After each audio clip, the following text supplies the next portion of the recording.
Hello everyone, it's Kyle Warsinski and I'm going to be doing my week 5 presentation for MPA 580. So I want everyone in the room to know that before we have our city attorney begin with our ethics training today, I really want to start out by saying that ethics training is very important to this organization, and for that reason I'm going to be staying throughout the entire training with all of you as well. So why ethics is really important to our organization is because we as city officials, our actions shape our organization. So our actions can change how the public sees us in terms of fairness. It sees us in terms of how we are just and promotes justice. And lastly, they either get a good interaction with us as public servants, or they get a sour taste in their mouth in terms of us serving the public. So really, us collectively together, our actions either create a successful organization or an organization that has been tarnished. So a couple theories that I want all of you to kind of think about why we go through training today are that really apply to us when we have to make ethical decisions throughout our daily jobs at the city is one is contractarianism, and that's the rules of the organization. And the theory is based on the fact that free, rational, self-interested people realize that there's benefits to working together or creating rules in which all society follows than for everyone just operating in chaos. And the right acts under that theory are ones that do not violate those free, rational rules or agreements that society has created. So us as public servants, we really function to administer the policies that are set forth by city council on behalf of the public. So our job is kind of enforce the rules and not allow people to violate the rules that society has accepted.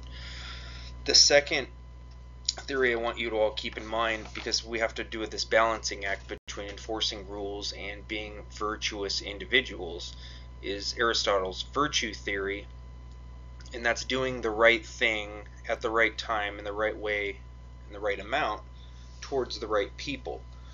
And really that builds on our sense of character as people within this room and within this organization. Is if we are good people, then we are going to perform good actions, and those good actions would hopefully snowball into the rest of the organization and the members of the public as well. The last thing I want to touch about on the virtue theory is that if we become good people, we need to continue to strive and hone our skills and refine ourselves to continuously be virtuous and not become stagnant in our ways of thinking. So today's training, we're going to be going over a code of ethics as well as some situations on that ethics. And what I want to tell all of you is that a code of ethics is very important to the organization because it sets clear expectations for all of us to follow. And those expectations are also understood by the public because we'll publish this code of ethics. And no one rises to meet low expectations, and the public does not expect us to have low expectations, and they don't have expectations of us that are that low. So it also displays a commitment to those members of the public and involvement with them. And also the code of ethics demonstrates a commitment of us within this room working together and keep each other honest and responsible. So our values-based code of ethics is going to hopefully inspire performance amongst all of us within the room, as well as help understand what conduct and what actions the organization that we work in really values.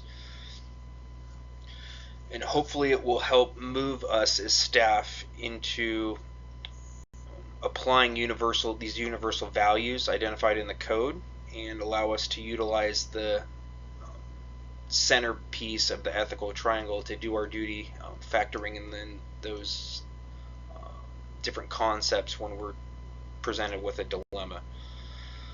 So overall, the code is very important, and if followed correctly, it's going to make this place much better for all of us to work in. So one ethical scenario I want you all keep in mind when we go through this training, and there will be more presented by the city attorney as we go through, is an ethical scenario in which one of us may be offered free tickets to a football game or a baseball game or something like that. And sometimes they want something from us for that, in terms of moving something faster, or sometimes a developer or member of the public will just come in and offer us tickets. And in that scenario, it doesn't seem like quid pro quo at that moment in time, but just know that that developer may come in and ask for a favor next week or next month or next year, and that by accepting these gifts, whether it's a ticket to something that costs $10 or something that costs $1,000, it could potentially affect our decision making or influence us in a way that we can't be doing and that we shouldn't be doing, because we should be acting as virtuous individuals and following the rules and policies without influence from the outside. So that's a scenario. What I would think on how to address it is, for us within this organization, is to just say no. And if you've been familiar with the Just Say No campaign on drugs, I would say let's just say no for gifts and handouts at City Hall. I think it's easier for us to move forward as an organization if we're not being influenced by the outside. So thank you for listening to me, and I look forward to watching all of your presentations as well. Thank you.